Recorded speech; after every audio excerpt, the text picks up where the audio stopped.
Well, folks, it is finally November, which means the rut, which means here in Virginia, muzzleloader season. So, hence the orange. So, I'm on a piece of private today up in a lock-on where I've had some success before.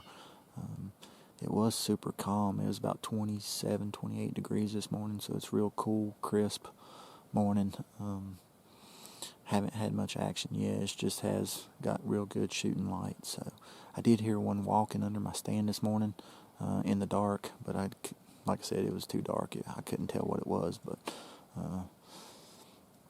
anyways, guys, hang tight. We're gonna sit here for a while and hopefully get into something here.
Oh, I'm shaking, guys.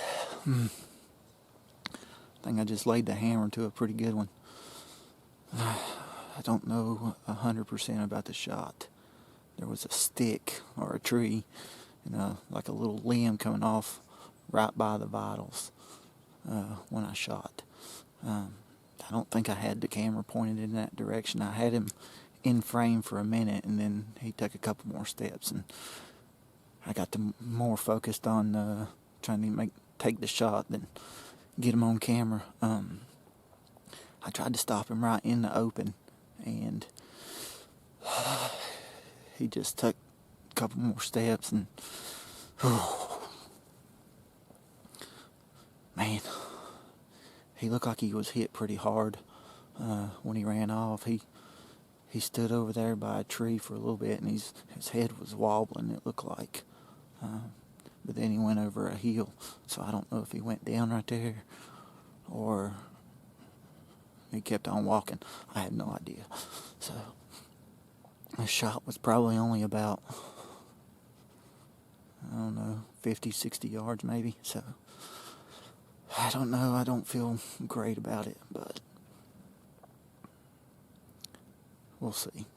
I want to give him some time here, and I might get down and look and just see if I can find blood at the shot. But I'm shaking. Alright, fingers crossed. It's a good buck. Alright guys, well, I just got down, started tracking a little bit, and I didn't find any blood at the shot, so I just kind of went to the last place I seen him and thought that would be a good spot to take up. And he only went about 20 more yards past where I last seen his head go over that hill. So there was no blood whatsoever. There's blood everywhere on the ground here where he fell, but he's not the real big one I seen this morning. I seen one much bigger, but he's a good deer. I'm pretty happy with him. So alright guys, well, here he is. Like I said, I went to the place where I shot him, and it was about a 60-yard shot with the CVA OPTIMA V2 here. It was about a 60-yard shot, and I went to the place where I shot him, and I could not find blood, hair, anything. So I just went to the last place that I found him, or last place that I seen him go out of sight, and kind of started my real tracking from there. And he didn't go maybe 10, 15 more yards past where I seen him. Surprised I didn't hear him crash as crunchy as the leaves were. But anyways guys, he's not the giant that I thought he was, but he's still a pretty good Virginia deer, and I'm super tickled with him, and just can't be thankful enough to be able to do this. So anyways guys, if you enjoyed this hunt, please just do me a huge favor, hit that like button, make sure you subscribe, and stay tuned for more content. Hopefully we'll have some more hunts to put on the channel here, and yeah, I think that's about it guys. Just pretty pumped. Thanks for watching.